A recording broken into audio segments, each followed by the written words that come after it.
झारखंड में सियासी संकट थमने का नाम नहीं ले रहा है। बीते 15-16 दिनों से झारखंड की राजनीति में जबरदस्त उथल-पुथल देखा जा रहा है। एक संकट खत्म नहीं हो रहा है कि दूसरी मुसीबत गले लग जा रही है। चंपई सोरेन के लिए 10 महीने भी काफी भारी पड़ने वाले हैं। जहां एक तरफ कांग्रेस के विधायक नाराज चल रहे हैं, वहीं जेएमएम विधायक वैद्यनाथ राम ने भी बगावती सुर आलाप दिए हैं। मंत्री नहीं बनाए जाने के बाद वैद्यनाथ राम ने अब सीएम सहित पार्टी को अल्टीमेटम दे दिया है। कल यानी सोमवार को वैद्यनाथ राम पार्टी के विरोध में कुछ बड़ा फैसला ले सकते हैं। जेएमएम के लिए यह खतरे की घंटी हो सकती है। दरअसल बीते 16 फरवरी को झारखंड में चंपई सरकार का कैबिनेट विस्तार हुआ। कैबिनेट विस्तार से पहले मंत्रियों के नाम फाइनल किए गए और फाइनल लिस्ट में लातेहार से जेएमएम विधायक वैद्यनाथ राम का भी नाम शामिल किया गया। लेकिन शपथ ग्रहण के आधे घंटे के पहले वैद्यनाथ राम का नाम मंत्रियों के लिस्ट से हटा दिया गया और 9 मंत्रियों की जगह पर 8 मंत्रियों ने ही शपथ ली। इसके बाद विधायक वैद्यनाथ राम और उनके समर्थक काफी रोष में हैं। सीएम के इस फैसले के बाद विधायक ने ईटीवी बिहार झारखंड को दिए इंटरव्यू में कहा कि मेरे खिलाफ लिए गए इस फैसले को मैं व्यक्तिगत तौर पर और सामाजिक तौर पर भी अपमान के रूप में देखता हूं। यह स्वाभिमान पर चोट है। अपमानित किया गया है मुझे। मैंने अपनी भावना से मुख्यमंत्री जी को अवगत करा दिया है। किसी भी स्थिति में इस अपमान को बर्दाश्त नहीं कर सकते हैं। आप या तो निर्णय में परिवर्तन करें या मैं निर्णय लेने के लिए स्वतंत्र हो जाऊंगा। वैद्यनाथ राम को मिली जानकारी के अनुसार उनका नाम कांग्रेस विधायकों के दबाव में काटा गया। इस पर उन्होंने कहा कि कांग्रेस का दबाव 12वें मंत्री को लेकर था। मैं अपने आप को 12वें सीट पर नहीं मानता। 3 नए चेहरे मंत्री बन रहे थे तो मैं ही 12वां मंत्री हूं, यह कौन तय करेगा।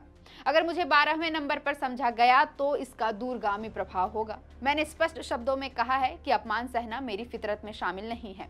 ऐसी स्थिति में मैं अपने सम्मान की रक्षा करूंगा, चाहे इसके लिए जो भी करना पड़े। वहीं अब वैद्यनाथ राम का नाम मंत्री पद से हटाए जाने को लेकर महागठबंधन की सरकार पर एससी विरोधी होने का आरोप लग रहा है। विपक्षी पार्टी भाजपा ने भी इस मामले को लेकर सरकार पर निशाना साधा है।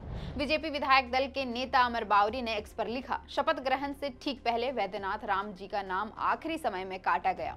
झारखंड के 50 लाख की अनुसूचित जाति समाज के साथ ठगबंधन सरकार के द्वारा एक बार फिर ठगी धोखा। झामुमो कांग्रेस राजद का दलित विरोधी चेहरा फिर आया सामने। उनके लिए दलित वर्ग सिर्फ उनकी पार्टी का झंडा और डंडा ढोने लायक है, ना कि सत्ता में हिस्सेदारी व भागीदारी के लायक। एक बार फिर मंत्रिपरिषद में अनुसूचित जाति समाज का प्रतिनिधित्व शून्य रहेगा। करारा जवाब मिलेगा इन निकम्मों को। वहीं बीजेपी के प्रदेश प्रवक्ता प्रतुल शाहदेव ने लिखा, अनुसूचित जाति विरोधी हैं चंपई सोरेन सरकार। बताया जाता है कि लातेहार से एससी वर्ग से आने वाले विधायक वैद्यनाथ राम जी को वारंट ऑफ अपॉइंटमेंट भी पहुंच गया था, लेकिन अंतिम समय में बाहरी दबाव के कारण उनका नाम काट दिया गया। पूरे मंत्रिमंडल में एक भी एससी समुदाय के व्यक्ति को जगह नहीं देना इस सरकार का एससी विरोधी चेहरा दिखाता है। शर्म करो सरकार। न सिर्फ भाजपा ने बल्कि खुद विधायक वैद्यनाथ राम ने भी अपनी ही सरकार को दलित विरोधी बताया है। उन्होंने कहा कि ये लोग दलित, आदिवासी और बैकवर्ड की बात करते हैं। इतना दलित विरोधी चेहरा ऐसा पहले कभी नहीं हुआ। शायद लोगों ने दलितों को सबसे कमजोर समझ रखा है।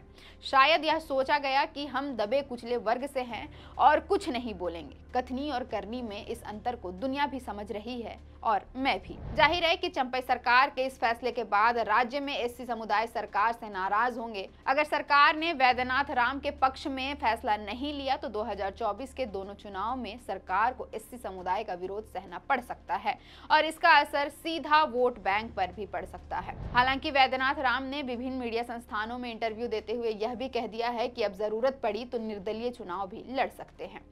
वैद्यनाथ राम की राजनीतिक सफर की बात करें तो साल 2000 में जब बिहार से अलग होकर झारखंड राज्य बना तब वैद्यनाथ राम शिक्षक की नौकरी छोड़कर राजनीति में आ गए। साल 2000 में वैद्यनाथ राम ने जनता दल यूनाइटेड के टिकट पर पहली बार लातेहार विधानसभा सीट से चुनाव लड़ा और जीता और सूबे के खेल मंत्री बने। बाद में मद्य निषेध मंत्री और फिर स्वास्थ्य मंत्री बनाए गए। 2005 में वैद्यनाथ राम जेडीयू छोड़कर बीजेपी में शामिल हो गए और बीजेपी के टिकट पर लातेहार से चुनाव जीते और शिक्षा मंत्री बने। 2009 में बीजेपी प्रत्याशी के तौर पर इन्हें आरजेडी के प्रकाश राम ने चुनावी शिकस्त दी। 2014 का चुनाव बैजनाथ राम नहीं लड़े थे।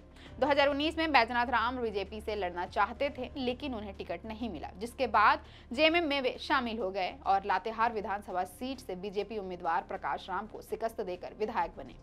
अब कल सोमवार को सीएम चंपाई सोरेन जब वैद्यनाथ राम को लेकर कोई बड़ा फैसला लेंगे तभी पता चल पाएगा कि वैद्यनाथ राम का आगे का क्या मूव होगा। क्या वैद्यनाथ राम जेएमएम पार्टी में बने रहेंगे या फिर अपमान का बदला लेने के लिए वो पार्टी छोड़ देंगे। फिलहाल के लिए इतना ही। देखते रहे द फोर्थ पिलर .न्यूज।